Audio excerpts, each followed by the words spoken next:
Hey guys, and welcome back to the Geeks the Multiverse podcast. I'm Brandon, and as always, I'm joined by Will. Hello.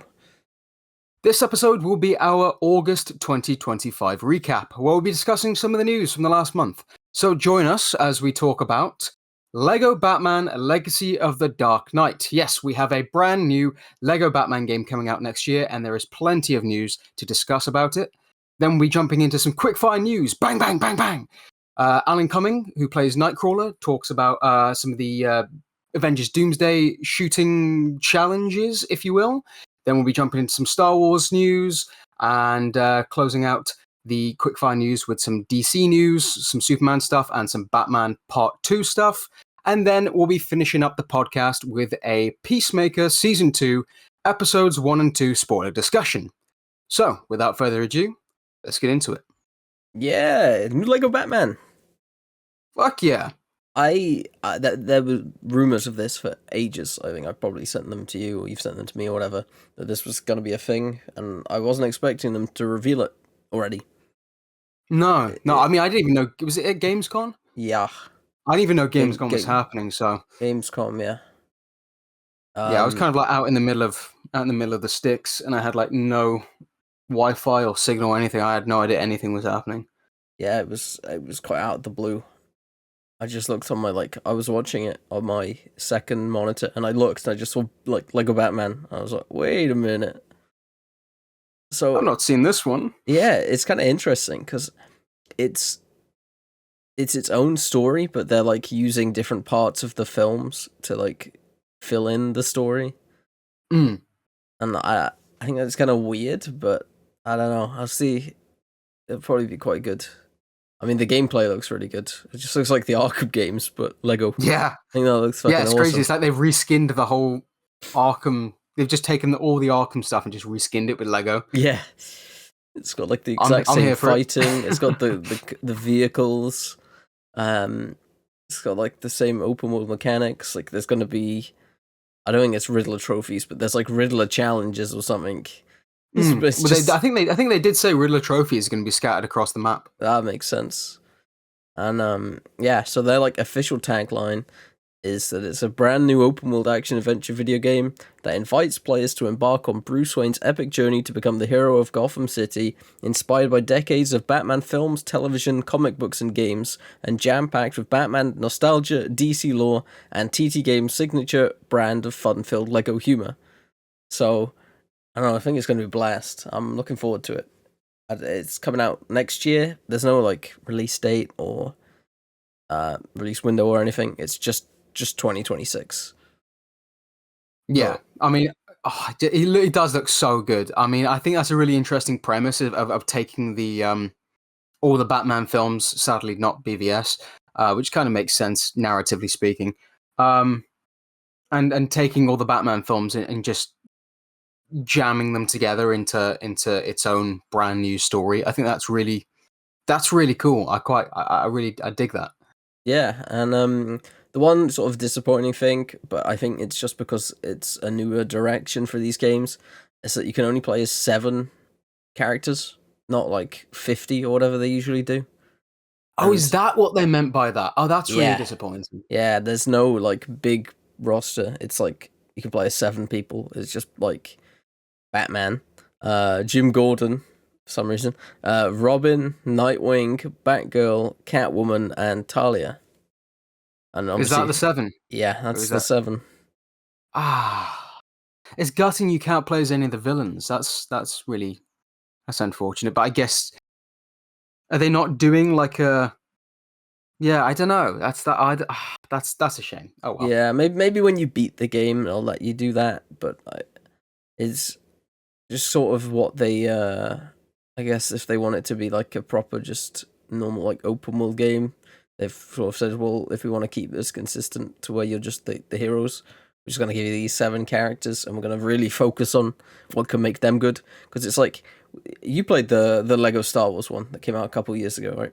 Very briefly, yeah. Yeah, all the characters sort of have their own little special abilities, but it feels like with this, they've realized that instead of doing 200 characters or however many were in that, they've just said, okay, we're just going to have these 7, and we're going to really flesh out their moves and animations and gadgets and whatnot.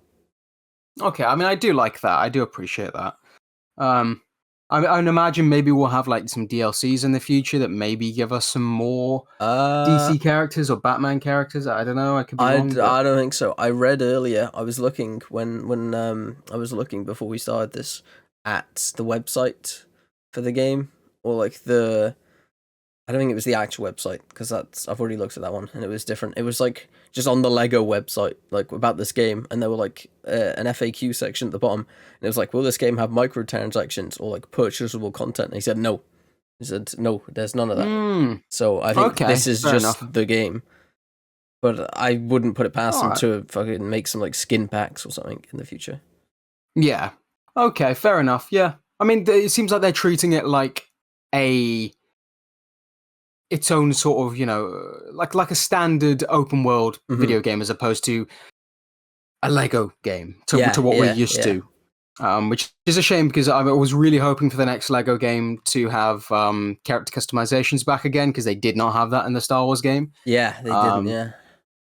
But oh well, it is what it is. I think they're just going with like the different skins models in this one because we've seen some of them already. What did you think of the voice actor for Batman? I think his name is pronounced Shai Matheson. I don't want to be harsh because it's a Lego game, but I didn't think it was that good. I didn't rate it. Yeah, it didn't. It's very plain. It felt really Bruce Wayne. Yeah, it didn't put anything on for it. No, I mean, I think you could have gotten. I've seen other people mention this, and we've not heard much from him yet, so I'm not gonna. I don't want to judge too harshly. Obviously, this guy's doing his own spin, and this is obviously it's not solely on him because he's a voice actor and he's therefore malleable, and this is clearly what they wanted from the voice. So it's their direction that's taken us here. But they could have. I've seen people say they could have easily gotten Troy Baker back, or if they wanted a slightly different flavor from the previous Lego games, they could have gotten Roger Craig Smith because obviously it's very Arkham inspired. Or there's a plethora of other Batman voice actors out there that have done great jobs in the past. Like they could have got Jensen Ackles. Absolutely you love Jensen Ackles as Batman? Absolutely not. No, but you said you loved it. You told me it was your favorite Batman. These two are like recording. These two are like they're like the same flavor of Batman voice. What, you think this guy's in the Jensen camp? Really? Yeah, they're both in the exact same category. I don't know. I think this guy's shown more expression in his voice from that 2 lines we heard of him than Jensen I did guess, but I think in just an entire DC animated movie universe. It's just the I don't want to say level of effort, but what they're doing with it, just neither of them interest me. But at the same time, this is a kids game, and I don't know if they want to, I don't know if they want to put that like sort of more scarier Batman voice for like a 4-year-old playing this game, or 7. I don't know what the age rating is. I think the old ones are like a 7. So that's the. I think it's one of those where we'll definitely we'll hear more of it, and I'm sure it'll sound good. I just maybe it's going to take some getting used to. My hope is that it evolves as the game goes along. Like the stuff we've heard from him is all at the start of the game. Ooh, and it that'd be interesting. Adapts, and then I don't know. Maybe at the end they just. This is one case where I'd actually vie for like the voice modulator. I don't really like that usually, but if it's gonna make it sound any better, they might as well use it. Imagine that's the one Batfleck story. He just gets the voice modulator. It's a shame. I mean, I know they don't want to do like a fully fledged DC universe, but I think there definitely could have been something in there with like just a touch of BVS in there, with like him coming across Superman and then them having a bit of a squabble. And then you could have gone like, I don't know. Bruce, it's been 5 years. You still owe me $16. Fuck off. Speaking of the game, things evolving as you play the game. There will be an upgrade system, is what I've read. Yeah, that'll be like the skill trees and whatnot. Yeah. Yes. Yeah. It's very much just a normal game, but Lego. Yeah. And that's. I mean, again, I like that. It brings a slightly different flavor to these games. I don't know. I'm intrigued. I mean, considering it's been 10 years since Arkham Has Knight. it? Since Arkham Knight, God. So Wow. that's sort of it Jeez. feels Wow. like now is the time for a new Batman game. Yeah, I definitely. mean, I've been vying for a Arkham Asylum, just like a complete remake. That would with be cool. modern stuff. That Because would be I very feel like cool. there's still some unexplored stuff that they could have done more of with that game. I feel like it could have been more like a horror game Yeah. than I what it mean, was. I don't. yeah. I mean, I, it's been a little while since I played it, but yeah, I do get what you mean. I think there is something like there is a charm to it, though. I there don't know. is, There's yeah, like, but I feel like if they did a modern remake, I think if they focused in more on the horror stuff that goes on, or what they could do with Arkham Asylum. Obviously, we're not going to get it with this game because it's a Lego game. So yeah. Imagine just scares the shit out of a 7-year-old. it's a Just rated really R Lego game. traumatizes him.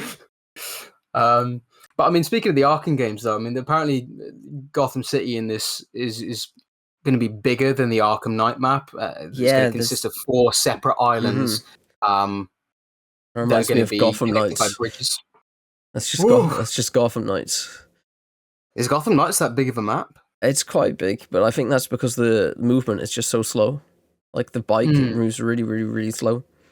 Yeah, I And remember in that latest video, you it's change the perspective, and it's like, oh, we're going like 20 miles an hour. yeah, it's those little lines that pop up on the screen making you feel like you're going really fast. And you move the Yeah. camera down and you're like walking speeds really. You get passed by some old guy on the Yeah. street. So there's also 3 difficulty levels. So there's one where you only have like 3 lives in a level, sort of like an old platformer game. Okay, And then cool. there's like the classic mode, which I guess is just like, I don't know, the base difficulty. And then there's a middle one called Caped Crusader, which is, I think, just harder. There was a picture of all 3 of them, but I haven't got it up right now. And it was Yeah, just to do with like how many villains and stuff spawning. I think I'll probably go for the mid-tier one. I mean, I know it's only a Lego game, but I don't want to get pissed off at this game. I Yeah. keep dying. I'm like, fuck, I gotta start again. Yeah, so we got the like combos and the finishing moves and stuff like the Arkham games. You get stealth and there's detective vision. I think You you're also get a mission failed screen as well. yeah. I wonder if it's gonna have like the little cutscenes like the Arkham games where the characters talk to you when you die.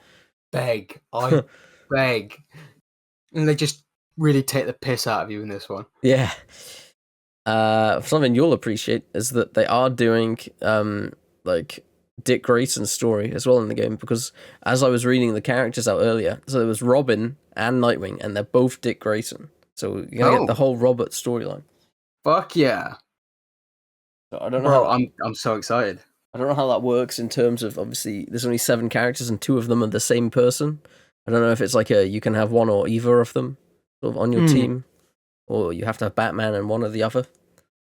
Yeah, you would think that they'd probably be. I mean, if they're pulling from like the Chris O'Donnell ones, I would imagine, right? From like Batman Forever I don't know, and because Batman and Robin. it did say it's TV, comic, and movie and game inspired. Oh, So it's bro. everything. Are they? I mean, I don't know. Obviously, maybe they're taking from animation, and you'll get maybe some beta stuff in there or something. But imagine they pull from fucking Titans. Oh my god. That would be By interesting. TV, I was hoping they just mean animation. That's what I'm hoping for. I don't think we need that in the Lego game. Hey, where's Fuck Batman. in the little like Lego like mumble voice they do. Yeah. So they asked the guy, I can't remember who it was, the head of TT Games, I think it was. Jonathan Smith, is it? Yes. I'm just reading this bit now. He said about Terry McGinnis, he just said no comment. So maybe So he's in it. probably. Or maybe there's like the game sort of. No, because they didn't say. Maybe there is a hidden 8th character and it's him. Maybe, But, yeah. Maybe by the end of the game, if it's all of Batman's story, they're gonna do some Batman Beyond stuff. If not, like if he's not in it, I hope it's like sort of a side mission kind of thing you can do.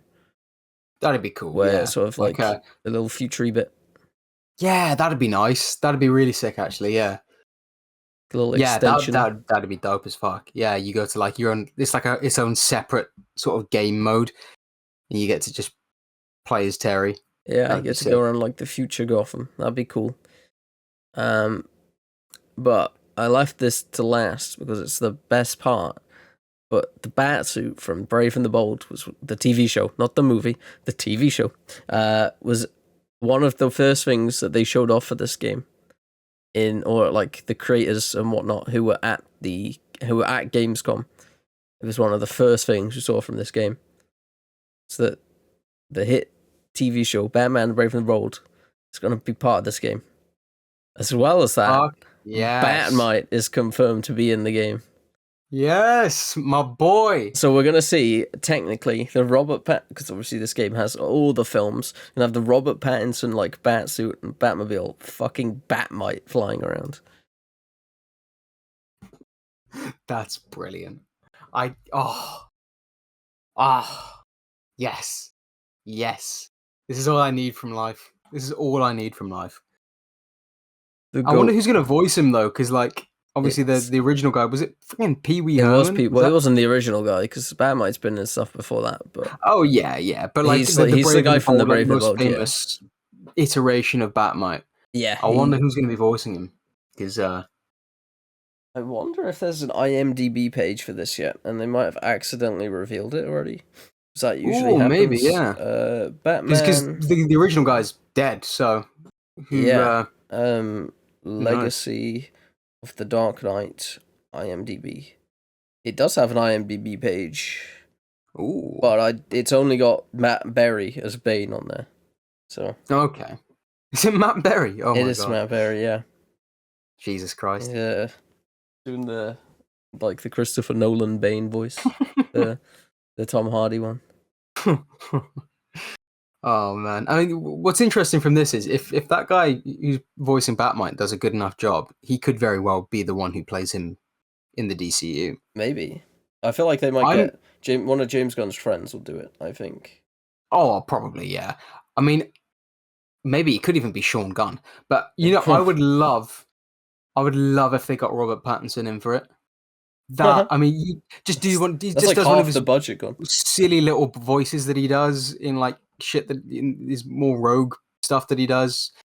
Like he was in The Boy and the Heron, and he did a silly little voice in that. Just get him in for Batmite. That'd be fucking jokes. Yeah, that'd be great. Get him to do like the whole facial capture for it and everything. That'd be Yeah. my dream. I want that more than I want him in DCU as Batman. To be honest, I think he'd crush it. So yeah, so that's that. That's anything more to say on that other than the fact that we are very excited and we'll probably be covering it on the channel when it comes out. The only thing is there's 70 Batsuits at least apparently. And the thing that disappoints me is that there's no online play. It's only like local co-op. Damn. Well, I guess there's ways around that in this day and age. Oh yeah. Do PlayStation still have that like the share play feature? thing? I don't know. I haven't used my PlayStation in like 6 months. Oh wow. I'm not sure if that's still a thing. That could be a way around. Yeah, that's absolutely that will work in some manner. But obviously that sort of depends on how good your internet is. Anyway. Yeah. It's kind of making me wanting to revisit the OG games. Do they have them on the PlayStation Store? Or no, I think they might be on the streaming thing. The what? What is it? PlayStation Now, if that still exists. Is that the subscription service thing? It's where it's like where you play like PS3 games. Ah, okay, cool. I think it's on PlayStation Now. It's on PlayStation Now. Get on there. I assume that's what it's on. Okay. I just the third one is on like just on PlayStation. Okay. Cool. Yeah, because I kind of want to go back and play like the first two. I'm not gonna lie. I don't know if even the third one as well, but I don't know if they're on it. Shit. Minecraft Batman is apparently. Oh, we started playing that like a couple of years ago. Yeah, that was fun. That was. That was great fun. I'd love to go back to that. But no, I haven't seen. Can't see the original Lego Batman on the PlayStation Store. Oh, fuck. Oh well.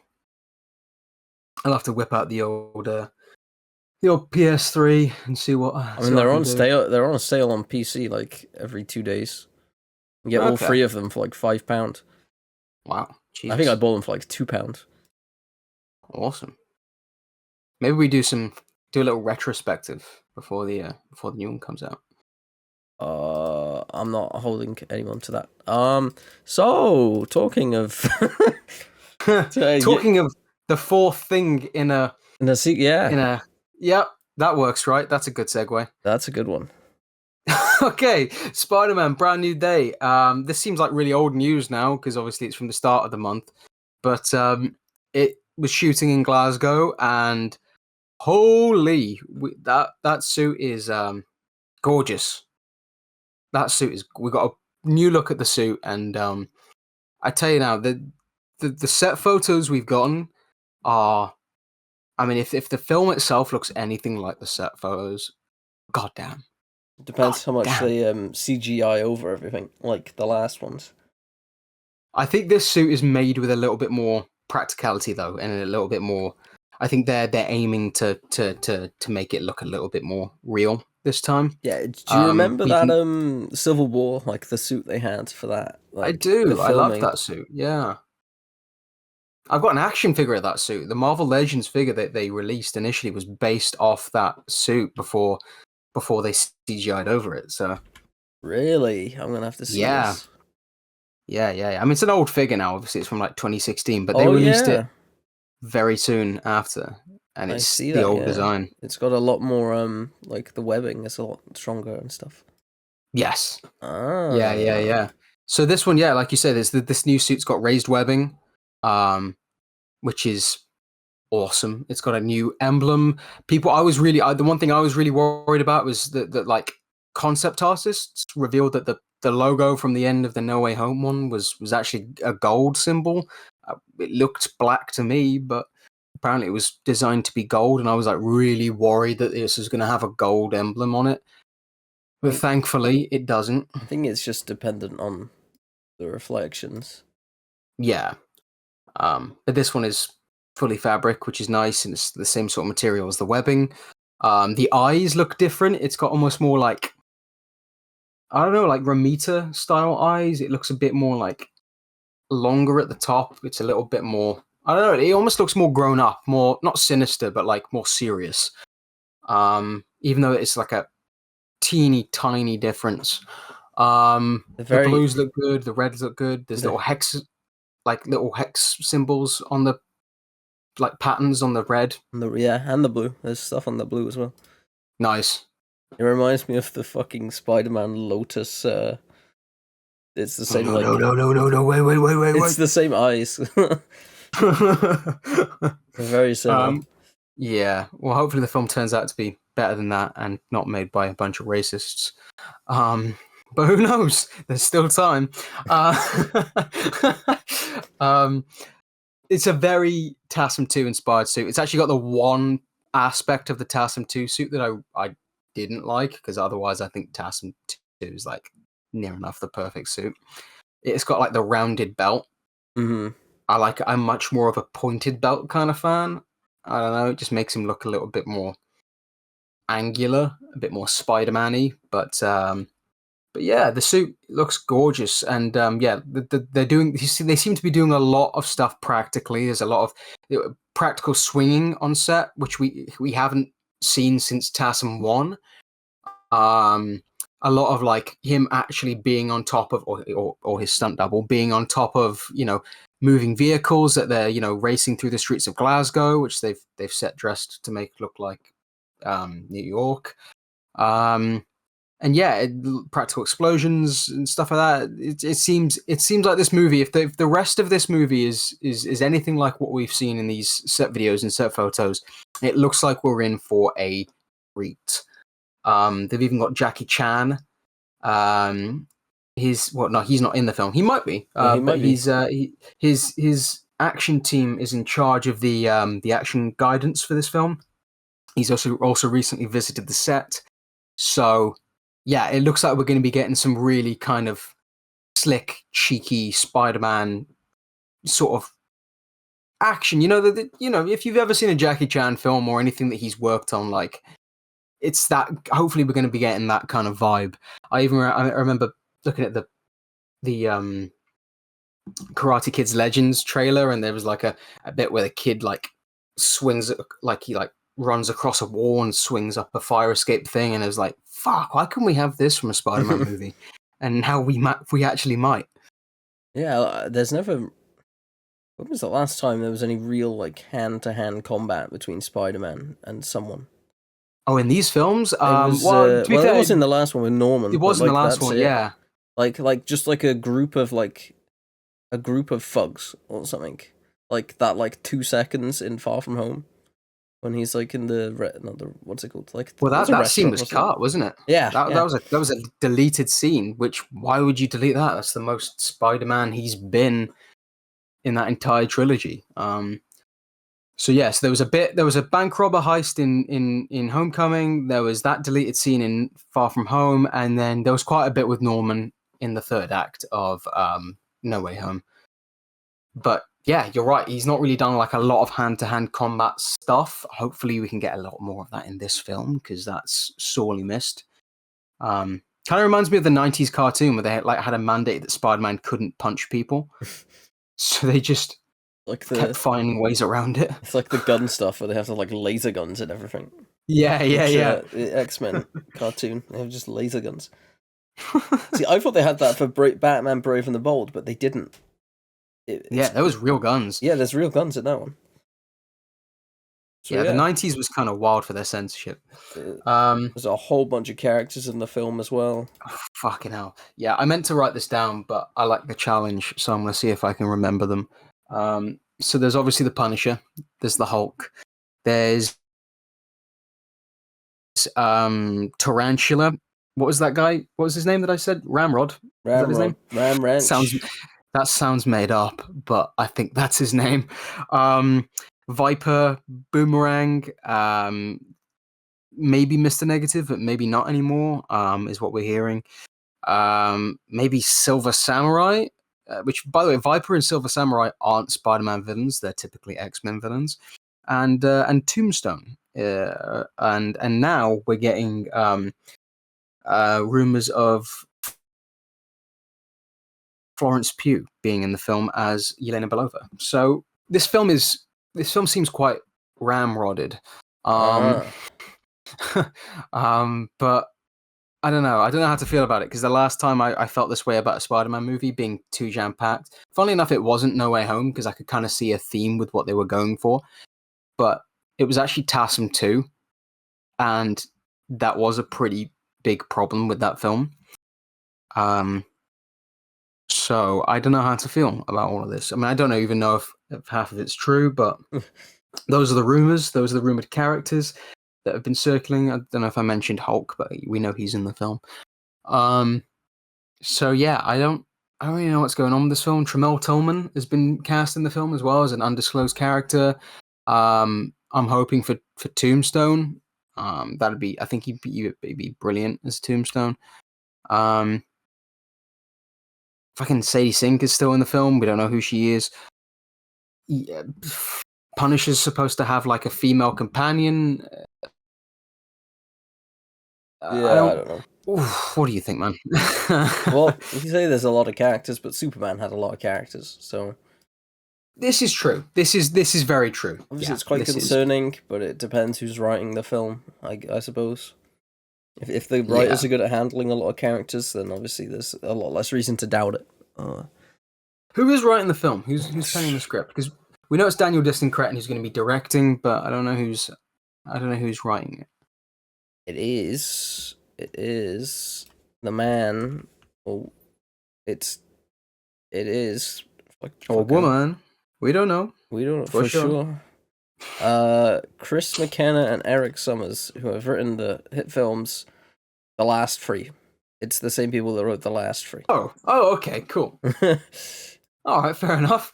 They also wrote the hit film Ant-Man and the Wasp, and the Lego Batman movie, and the My hit heart film. stopped. I thought you were going to say Quantumania. The hit film Ghosted that everyone watched. Oh, that very real film that came out. With Chris Mann. Oh, Chris Mann, one of the Chris's. One of the secret one. The secret Chris. Okay. All right. No, I think that's. I mean, they've done the previous 3. They know how to write this character, and they obviously know how his story is continuing on from that. There'll be a level of consistency there, despite having the new director adding their own flavor to this. I don't know. I mean, you make a good point of Superman having a lot of characters, but the only thing I worry about this film is that most of the characters are villains.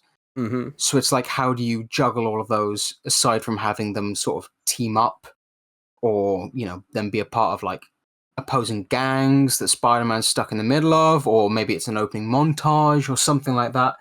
Because I don't know, it just feels like there's a lot of components in this film. I could kind of see where they were going with it in terms of Superman, because you've got his civilian friends and then his metahuman compatriots. So that's kind of the 2 sides of him, but all of these characters are just villains, so they're not even like, and obviously people he's going to be fighting alongside presumably by the end of the film, but we've not even heard anything about like Peter Parker's side of things and his kind of allies and friends and whatevers, and so therefore it kind of leaves me wondering, like, fuck, okay, these are a lot of characters and we haven't even gotten into the Peter Parker side of things. So yeah, I don't know, it's a lot of components. It feels like too much, but then equally, there are ways around it of like the ones I've mentioned, the gang war, the opening montage, whatever, there's things to do. The one that has me confused is the X-Men characters. Yeah, that one that feels more like set up than anything. Like, Silver Samurai and Viper have no place in a Spider-Man movie. I mean, they have fought. He has fought Silver Samurai before. Funnily enough, Black Widow actually was in that comic where he first fights Silver Samurai. I don't think that's where they're going with it in this. I have a feeling that Yelena's just going to be in it to try and like maybe recruit him. Yeah, or like a whatever post-credit scene or whatever. Yeah, probably. But yeah, I don't know. I just really, I'm left very confused as to the X-Men characters inclusions, especially with like, if it was like any other character in the Marvel universe, I'd be like, I still don't like it, but okay. Spider-Man is basically the Batman of the Marvel universe in terms of his rogues gallery being very expansive and very famous. There's a lot of characters you can pull from, and they seemingly are with a lot of these characters, but he's the one character you don't have to have face anyone else's villains in a movie, because he's got so many of his own villains. I don't get it. It'd be like having Cheetah in a Batman movie. yeah, basically, yeah. That's a very yeah. You'd just be left going, but what about every other Batman villain, of which there are hundreds? So yeah, I don't know. I'm left a little confused. I'm left a little apprehensive. I wouldn't say worried just yet, because I have faith that they obviously know what they're doing, and Daniel seems to know what he wants from this film. So there's a very clear vision there. But I'm left a little apprehensive. Yeah, I don't know. I'm sure it'll be good. Yeah. I think the problems with the last films for me were that they just didn't have enough sort of source to them. Like, they were what you'd expect from like an MCU film for me. And but I think this director's better. I think Shang-Chi was a lot better directed than most, and it had a stronger vision than most other MCU films. So. Oh yeah, I fucking love Shang-Chi. I was actually half expecting him to turn up in this movie. I don't know if he's ever coming back, man. I don't mean to tell you. I mean, he's in Doomsday, so Killing him in 5 minutes. Talking of Doomsday, do you wanna move on to the quickfire news? I know that's one of our gotcha. Damn it. Yeah, let's do it. Yeah, so we're talking about Doomsday. Alan Cumming has said that he did the entire film in isolation. Lots of green screen, face replacement. They even gave characters fake names. I don't know who I was acting with half the time. That just sounds so bizarre, man. It's so dystopian. He also says it was amazing. It was really healing and really nice to go back to something that it was a terrible experience when I did the first time. A great film. I love the film. All right. Second one felt a little more gun to his head. Yeah. A great film. I love the film. I love the film. He hasn't seen the film. He doesn't know the film. He doesn't even know what characters are in the film. But he loves the film. The script. Yeah, but he loves the film. Yeah, I mean, I would imagine he probably is having fun. I mean, he very famously did not have a very good time on the X-Men 2 because he was in the fucking makeup chair for like 9 hours. Yeah. We've probably streamlined that down a lot now. Yeah. I mean, you know, you can't blame him, especially if it's not something that he was like super used to doing as an actor. But speaking of stuff that's not an actor isn't really used to doing is that first quote, that whole thing. Like I mean, I've mentioned it a couple of times, but like I'm at drama school at the minute. I'm an actor in training. This sounds so fucking backwards to me.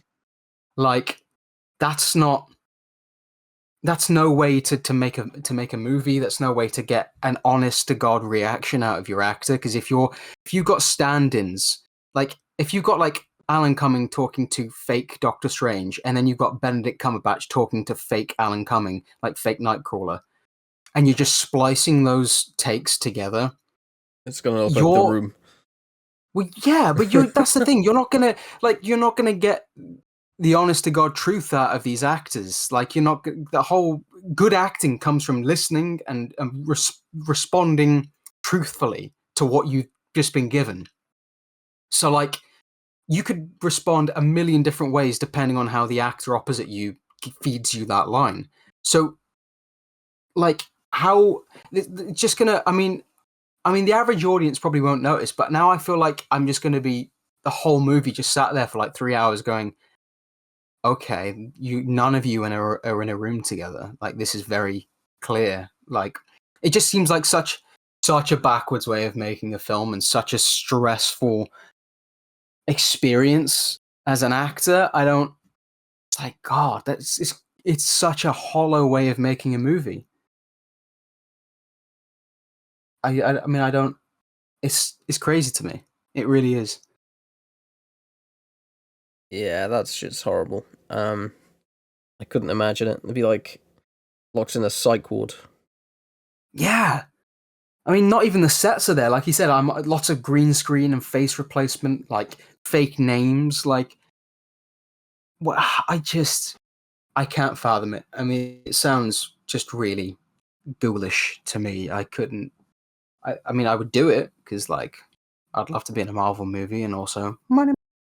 Yeah. But but you know, you give me this like reminds me of the Harrison Ford quote where the guy's like, so how do you turn that part off in your brain when you think I look ridiculous when you're supposed to be a Red Hulk? And he goes, that's what the money's for. Like that's just to silence that part of your brain. But yeah, I don't know. We'll see. Onto some Star Wars news though. Star Wars Starfighter. I've just noticed 2 stars in the title. That's gonna be fun. The production has just started and there's been a revealed cast list. Fuck, I was meant to write this down. Oh no. Quick, find it. I think it's got Aaron Pierre, it's got Matt Smith, it's got Will from the In-Betweeners, it's got fuck, I don't even know who else. It's got Ryan Gosling. He's the main character. Amy Adams. Mia Goth, apparently. Okay, nice. Uh, yeah, that's not what worries me. What worries me is Sean Levy's directing it, and he's the most Oh like yeah. boring, sourceless director to direct them like in Hollywood. I mean, great cast, and he can clearly put together a comprehensive film because Deadpool and Wolverine made bank. I actually quite enjoyed the Adam Project, which is just like Ryan Reynolds, but my dad is doing a big Star Wars. But my dad is me, I think. I can't really remember that film. What else has he done? Free Guy. I haven't seen that. Ugh. I don't really want to be honest. Yeah, it's Disney the movie. Yeah, Product placement's the movie. yeah. I do get what you're saying. His direction style does He's feel more very like generic. he's more like a hired hand than someone that sort of makes a good film, or like a good looking, interesting, strong direction film. Yes, I do tend to agree there. I mean, who knows? This film could be sourced up the wazoo. I don't know, but I don't know. I really don't. I mean, yeah, like you say, he's not got a very strong directing style, and if he has, then it's not one that really personally resonates with me that much. But I mean, hey, he seems like a good guy to work with. People seem to always enjoy working with him, so I'm sure they'll have fun on set, if anything else. Love to But hear. yeah. In other Star Wars news, Ewan McGregor says he's going to watch every episode of the Clone Wars. That's my homework, is what he says. And I say, good luck, sir, because I've tried numerous times, and there are certain arcs that I just can't seem to get past. What's he coming back for? Well, see, this is the thing. Why? I mean, maybe he's just doing it purely out of interest, because obviously he seems to love that universe. But also, why? Like, maybe there's a See, reason. Maybe he's coming back. I don't know. For, I haven't been locked in with Star Wars for years. I don't even know what they do these days. Apart from Andor. I would say for Ahsoka season 2, I'm pretty sure they've already wrapped on that. I was gonna say but maybe he has. Maybe he has watched. Maybe he has recorded scenes for that during Clone Wars flashbacks, which Maybe. I'm really hoping for. And like, just in hindsight, he's been like, "Well, I've seen a couple of episodes, but like, I kind of want to watch this whole thing now that I've shot scenes set in that era." I don't know. Maybe it's just purely out of interest and out of hindsight. I don't know. But that would be my guess. If anything, looking at everything they've got coming up, that would be my shot in the dark. If anything. Moving on to Superman. He's got some sequel updates. It's performed very well in the box office. It's done. It's done a good enough job. Like, it's not a $1 billion film, but we knew it wasn't going to be. But it's done really quite well for what people were expecting. And James Gunn, on the back of this, has said that it means now that we have the freedom to tell these other stories in a way that's really exciting.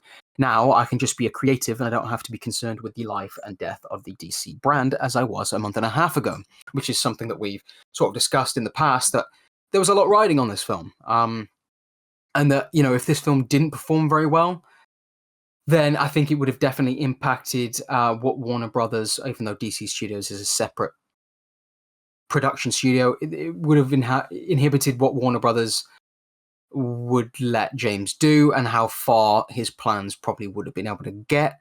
It might have been a case where, we would have gotten Superman, Supergirl, Clayface, Lanterns, Peacemaker, and then that might have been it. And then it would have been Batman movies for the next 20 years until someone else tries again.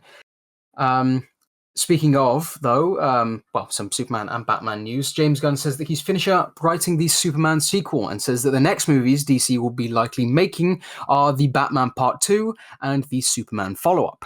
Gunn describes the Superman follow-up as taking place within the group of characters we've already met, and Superman is an important element. which leads me to believe that it's going to be a Justice Gang / JLI type film.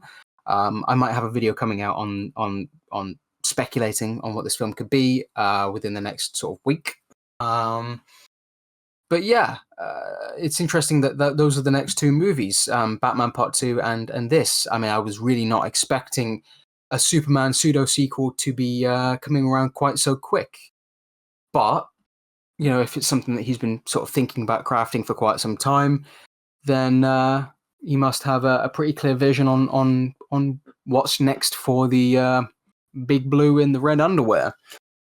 But with the Batman Part 2 getting a new,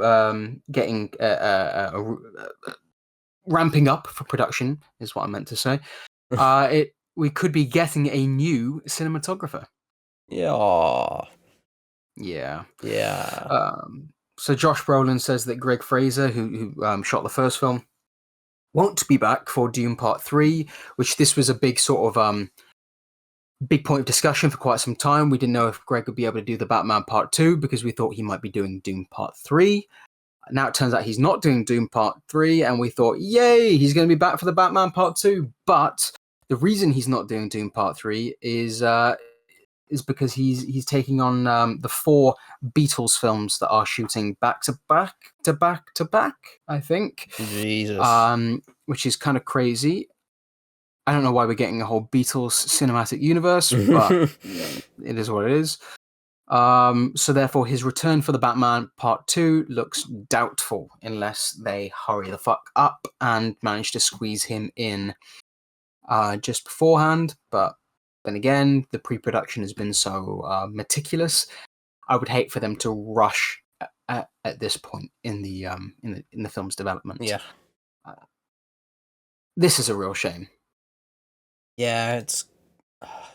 See, I was looking at who worked with him for the Apes films, Matt Reeves. I'm thinking, you know, yeah, someone because who's worked with. Those were sourced. But I think that guy's like 85 years old and hasn't made a film in 5 years. Okay, I mean, if he's still willing and still able, that could be kind of cold. Yeah, he hasn't made a film in 4 years. Sorry, he is 83 years old. So I don't know if he'd want to do that. Yeah, who knows? I mean, maybe not. There's other people out there, but I don't know if any 100%. Of them are gonna get the sort of output that the first film had. This is the thing. The film had a very specific, striking aesthetic to it, and it was shot in a very intentional way. And I think it would be a massive shame to lose Greg on the sequel. Just because, I mean, the film's writing and its acting and its directing and everything was so on point, but such a massive contributing factor to why that film was as good as it was the visuals. So, yeah, I mean, it would be a real massive shame to lose Greg, but it is what it is. You know, can't be helped. The pre-production on this film the writing and everything on this film is just taking a long time, but you know, you can't rush good art, I say. The only one I'm going to be accepting is if it's Roger Deakins, because apparently it's the only Batman film he likes is The Batman. Oh, really? Yeah, but I don't know if he's retired. I don't think he's done anything for a film for a while. Oh, fuck. God damn it. But yeah, that's not the only thing set in Gotham shooting in Liverpool. Clayface is currently filming it. I think it's starting production today, actually. There's been some set videos and whatever of them actually shooting. The director is on set. Yesterday we had a bunch of like behind the scenes looks as they were, you know, putting the set together and ramping up to start filming.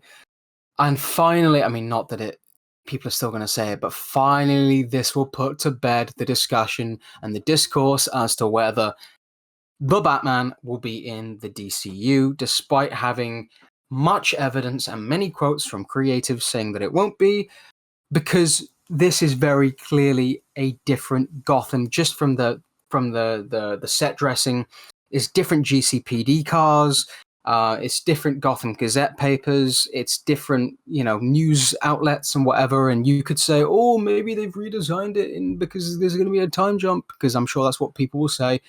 but it is different. So You yeah, say I mean, that. despite them shooting in Liverpool, There was on one of those newspapers, there was an article about like the bliss drug from the penguin. oh really? Yeah, that I think it is a thing from the comics, but that seems kind of either it was someone like that didn't really know what they were doing and they were just looking at like Batman things to put on the newspapers. It feels like if they're both doing that thing at the same time, it feels like stepping on toes a bit. I mean, I think it's just a small little Easter egg, perhaps, to the Matt Reeves Batman epic crime saga verse. Yeah, I don't know. Who knows? There was a picture on the on one of the newspapers that showed like some weird clay face looking guy. Maybe that's our first look at did the DCU Clayface? He looked kind of mangled. It's actually a set video today of a guy with face bandages on, so maybe that. Who knows? But they are shooting at the Gotham General Hospital at the minute, so I can expect some looks at the recently disfigured. Are they doing Matt Hagen? It is Matt Hagen. It is, isn't but it's Basil Karlo's story, but his name is Matt That's Hagen. right. Yes. So yeah, that's. I mean, there's not much to talk about on that, but it's looking good. Actually no, real quick. Actually, they had Oh, I sent it to you. Let me look on our chat. It was Alias. Oh yeah, There was a poster for a band called Alias. Fuck, I'm trying to find it.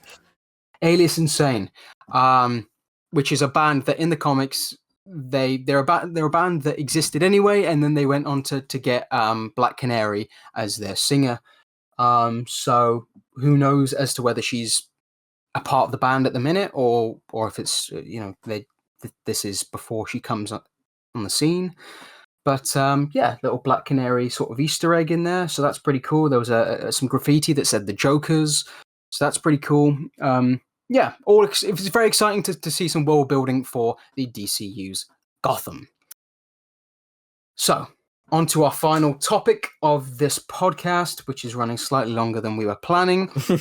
But we got to get into this. Because Peacemaker Season 2 has finally dropped, and we have got the first 2 episodes to talk about. There will be spoilers in this discussion, so if you haven't seen the first 2 episodes of Peacemaker so far, yeah, do that. But then come back, or don't. It's up to you. There's not much to come back for, but yeah. Right. So, what did you think of this exciting new start to the Peacemaker show? Very different. It's very different tonally. Like, it still has like some of the sort of juvenile jokes in it, but to me it doesn't feel like the same show. That's sort of, I guess, what you want from a season 2. When it's sort of a different universe, but it's the same universe. Yeah, well, that's the thing. This show has done something unprecedented when it comes to television and followed up a sequel set in an entirely new timeline. Yeah, when some stuff is supposed to be canon, and so other that's kind of already puts it in an interesting position. Yeah, which straight away straight off the bat it goes straight in with it in a previously on the DCU, and it does recanonize and decanonize some stuff. As we thought he might do, James sort of reshot that parts of that Justice League appearance ending at the in the finale of the first season, and this time included the Justice Gang. Now, who I didn't expect to show up was Superman and Supergirl, who James has confirmed sometimes help out the Justice Gang on their missions, which is interesting because I didn't think Supergirl would be an established hero at this point, especially like 3 years ago when this first season was set. It would have meant that Superman was very new on the scene as well, so they must have sort of started up together, perhaps. Yeah, puts the timeline in an interesting position. Yeah, it's sort of it's weird, right? Because they never really give a actual sort of indication of how long he's known Supergirl. Yeah, very true, actually. Yeah, I mean, maybe we'll get to see some of that in Woman of Tomorrow, but yeah, so far we have no idea how long they've known of each other, because usually Superman's been on the scene for quite some time, and then he meets Kara and sort of takes her rather under his wing. But yeah, it seems they've been around sort of the same time frame, or yeah, which is interesting, really. or he's like a couple years in, and she shows up. Well, who knows? Because I mean, if season 3 is still set when it season 1 is still set when it was set, Years, that would have yeah. been 3 years ago. Yeah, Yeah. so Superman would have been brand new on the scene. But yeah, so getting into the season itself, though, like you say, it does feel different. I think you said the other day when we were watching episode 2, you said something that really it clicked in my brain. I was like, that's what it is. It feels like a sequel, like it's in a movie sequel. Mhm. So you watch the first one, and then the second one will come out a few years later, and you'll be like, this is still the same, but like it feels different.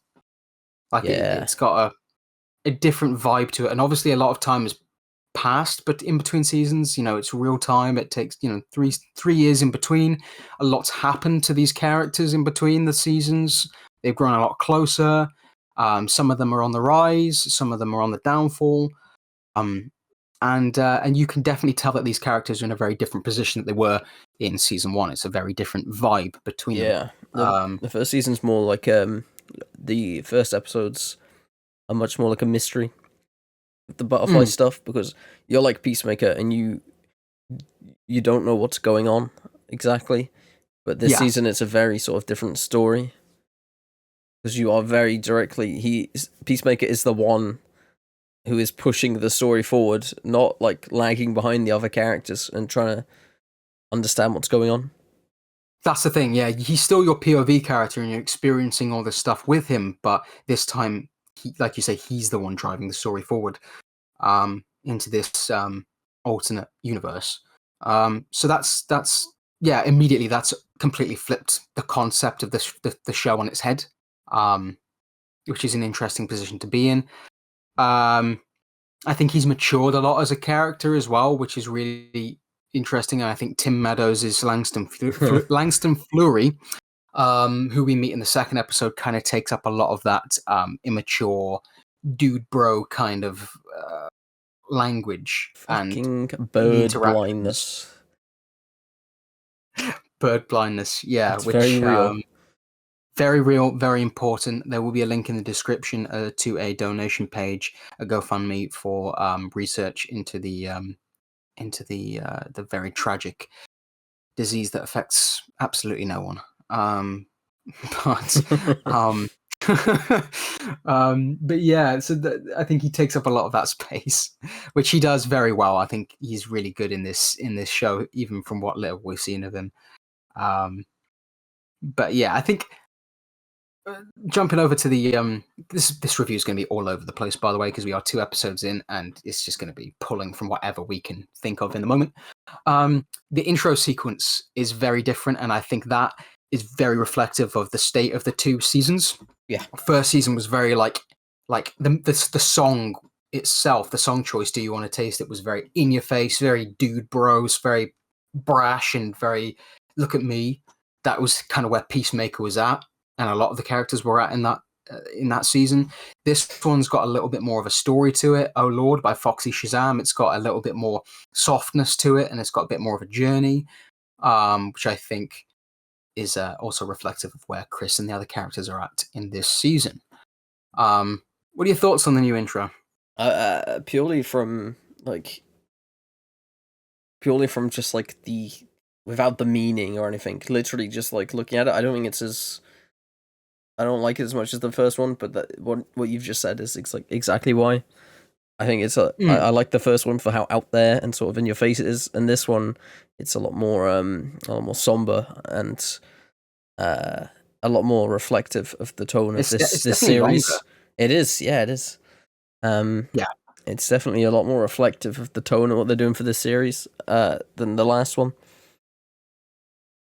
Oh, 100%. Absolutely it is, yeah. I think it's a lot more intentional, like the last one. Yeah. James said that he went out to create an intro, like an unskippable intro, and he definitely did that both seasons. I mean, I have no intention of ever skipping either season's intros, but this one feels a lot more intentional in terms of like, okay, so if we're going to do this again, what song do we choose? Okay, the song has got I mean, I'm sure the song mattered in the first one, but like, what's a good song to put to this season? And this definitely is a good choice, but therefore it's a lot more thoughtful and intentional in terms of its storytelling and its purpose within the season itself. Yeah, well, what else? The characters, the 11th Street Kids, they're great mates. They're a lot closer emotionally speaking, but they're also a lot further apart in terms of their interactions and the time they get to spend together in the show. They're in a lot, they're kind of split apart quite a lot in the show so far. You got Harcourt, who's kind of going out of her way to get into fights, and I saw James Gunn say on the Peacemaker podcast that while Chris is kind of on his way up, Harcourt's kind of on her way down, and they're kind of meeting each other in the middle, emotionally speaking. So she's in a rough spot. Amanda Waller, with whatever power she still has blacklisted her from all the government agencies that she can work at, and that's obviously as someone who's been trained since a child to do purely that. She has no fucking clue what to do with her life, and she's kind of in a rough spot. I like that we're kind of getting to explore Chris and her's relationship and their friendship evolving into potentially something more. I think you said that out of the possible storylines they could have gone for, you're not a massive fan of that, but I don't know. I like it. I It think wasn't it's my something first that was intent. hinted at. It wasn't my first choice for what this season would have been about. Okay. What would that have been, do you think? I liked. I didn't. I don't like the idea of them being together. I like the idea of them just being friends because of sort of what Peacemaker went through in the first season. Because obviously it starts off with him trying to hit on her, and I think it would have been better as like a maturity thing for his character for him to not like keep trying to do that. I think it still works though, because I think in the first season he was just trying to fuck her, whereas now he's like, I like you. I want to be with you because you make me happy, and I think I make you happy. It's that kind of That makes sense, yeah. yeah. There's definitely a lot of maturing, like you said, that he's gone through in between seasons. Economos is who's got a new nickname. He's just shaken Diebeard, and now he's got Ginger Cool. Ginger Cool, or Econogoat, as Chris calls him in the second episode. He's currently still working at Belle Reve. He's keeping tabs on Chris because this is very much still connected to Superman in the sense of like we just had the Lex Luthor incident, which was a dimensional portal causing a rift and a tear in Metropolis, and therefore they're keeping tabs on any sort of interdimensional anomalies. And Chris obviously has the QUC, which is the quantum unfolding chamber, which we saw in season 1 that his dad made in his house. Chris is now living there, and he's got access to that, which we find out, which we didn't know in the first season, leads to 99 other universes through these little doors, which is where Chris finds himself in Earth 2. And his dad and his brother, Keith, are still alive, and they seem like nice people, and seem like a happy family, which is kind of cool. But I don't buy it. I think there's more to it. I think that it's like a fucking Nazi universe or something. I think everybody's like a big fascist. Yeah, that'd be a crazy twist. Yeah. I just watched it. This was something I was thinking beforehand, but it's been given more credence because I just saw a Nando V Movies Nando cut video, and he was like, in all the Next On episode like trailer things, there's never any people of color in that other universe that are like cheering for Chris as he's riding through the streets. I think this is a big Nazi universe, and the reason they're all so nice and friendly is because they're not the outliers. They're like they're the majority. Yeah, because they won and they're happy. I think there's got to be some sort of twist to it where, like, you've got this amazing new universe, but I don't think the grass is especially greener on the other side here. I think there's going to be some fucked up shit that's going to take Chris a little while to notice because he's ignorant, and a fucking dumbass. So yeah, I think we're going to see some twists and turns as we go along the season. Steve Agee, who plays Economos, actually he talks about the final 3 episodes of this, because the first 5, I think, have been sent out as like screeners to people to review early and stuff like that. But even James Gunn's publicist hasn't seen the final 3 episodes just because of spoilers and stuff like that. So Steve Agee says that the final 3 episodes and why journalists haven't seen them. He confirms the theory that the central question of season 2 is whether the grass is truly greener on the other side, like I just said. And that, there's a reason for that. And then the last 3 episodes, he says, are almost like a whole new season. They're absolutely insane, and they really cross into that actual question even more so. James Gunn says that there's a lot of spoilery elements, and we have some really big stars from the DC universe that are going to be near the end of the season. Who do you think that could be?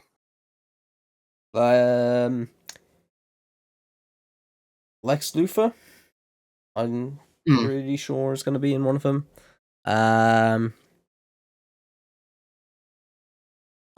I'm not sure. It'd be really funny if it was just the Justice Gang again. They just cycle back around from the first episode.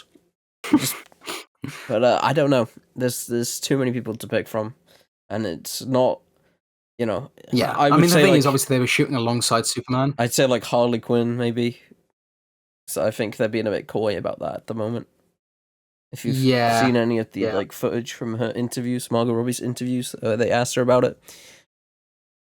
I haven't seen any of the footage, but I've read the quotes. I don't really know how she says it. Yeah. See, big stars. See, I'd say like Ratcatcher, but she's not a big star. Neither is Bloodsport. He says big stars from the DC universe, though. So does that mean big people we haven't seen yet in the universe? It's like it could be people we haven't seen yet. My money's on Booster Gold and Blue Beetle. I think we're gonna get Booster Gold. I think Blue Beetle Jaime Reyes is gonna show up. I think. Because he speaks about that. Yeah. Yeah. Do you want to? What did he say? So they asked him, him as in Jim Gunn, says he teased it. He said like they asked him like, is Blue Beetle gonna be in it, because he obviously has ties to Peacemaker in the comics. They've both shown up at the same time and whatnot. So he says, I won't say you're not in luck. Yes. Which to me just is that's just saying yes, but without saying yes. Oh, absolutely, yeah. I mean, if I won't say you're not in luck, okay, so you are in luck. So therefore, yeah, that's a yes. You said yes without saying the word yes, like you just said. Like he's definitely showing up. I mean, I think Jolo has definitely teased his return. I mean, we obviously know about the Blue Beetle animated series that they're currently working on, which is set to be a follow up to the movie. But like you say, there's definitely ties between the characters in the comics. And actually, the way the question was phrased was in reference to like future seasons of Peacemaker. I hope Blue Beetle shows up as a big fan of his. So he also didn't in that answer. He didn't necessarily shut down the option for more seasons of Peacemaker as well. So that's something to keep in mind. He also says that he's actively looking to bring back Idris Elba's Bloodsport to the DCU. So that makes me laugh. Him saying looking. You're in charge, bro. Do it. Do it.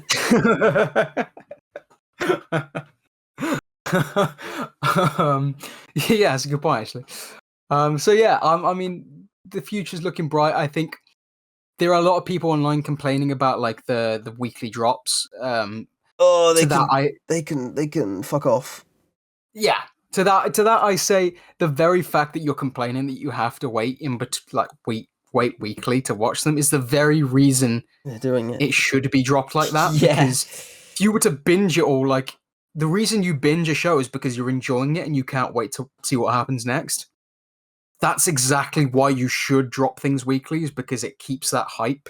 It keeps you talking and thinking about the show in between episodes. Like, just wait for the episodes, man. Like that's how TV should work. And I think if you've got a really good show on your hands, that's exactly how you drop it. I think these days, we're kind of losing immediate releases a little bit more, and whenever a studio does that, it's very telling, because it's kind of like, it's very telling on what they think of the show and the quality of it. If they're willing to drop it all at once, it's because they don't have faith that people are going to keep coming back week after week. Yeah, you just don't get a good metric either for how many people are interested in it. From exactly, yeah. You drop the whole thing. If you see an increase in the episodes week to week, then you just know there's interest there. Apart from like people talking about it on Twitter or whatever. Absolutely, yeah. But bottom line, I think the show's off to a great start. I think it's a much slower start, mind you. It's a much slower start than season 1. It's a slow build. It's a lot of character stuff. It's a lot of character stuff. Yeah, the way James Scott talks about writing films as opposed to writing TV is that plot drives movies, whereas characters drive TV. And I think that's definitely what he's going for with this season, especially. It's been a lot more of a slower burn. But I think next episode is where it's probably going to start ramping up a little bit more. Yeah, we're going to see a little bit more of that Earth 2, and see perhaps where the story is heading. Because at the minute, we kind of know where it's heading, but we don't know. We don't know the exact. What the big crux of who's the villain? What's the crux of the show? What's really going to happen here? The eagle guy. The who? The eagle guy. The eagle hunter guy. Oh, of course. Rooker. Yeah. Michael Rooker's character. Yeah. Yeah, I think we're getting to see him next week as well. I think maybe Judo Master potentially returning next week. So yeah, we're in for a treat. We will be covering this show on the monthly podcast. We would do weekly breakdowns, but fuck that. That takes too long. That takes too long. Yeah. And plus, like, there's never, like, you don't necessarily want to hear our thoughts on, like, every episode. So what we'll do is we'll talk about the first 2 episodes in this month's. Next month, we'll talk about episodes 3, 4, 5, and 6. And then a month after that, we'll talk about 7 and 8. And that's just kind of how we'll do it. And we'll release these as separate videos. Like, if you're watching right now, this separate video, hello. Maybe check out the rest of the podcast. But yeah, I think that's all I have to say on Peacemaker Season 2. Yeah, it's off to a good start. Hopefully it keeps up. Absolutely. And that also brings us to the end of the podcast. So if you enjoyed, if you stuck around, if you even made it to the podcast in the first place, which, judging from last month, it performed a lot better than other months. We know these podcasts don't typically do as well as our other videos because they are a much longer form of video, and they're unscripted and can get a bit rambly sometimes, especially on my behalf. But if you are here and you have stuck around, thank you so much for watching and listening, or whatever you're doing while you're listening to this podcast. If you did enjoy, leave a like, leave a comment, subscribe if you haven't already. We've hit 424 now, which is really great. We were waiting to cross that 400 threshold for so long, and now we've kind of feels like we've just zoomed past it. So thank you so much for all of that. And hopefully this next month brings a lot of exciting news. But until then, I've been Brandon. I have been Will. And we'll catch you in the next one.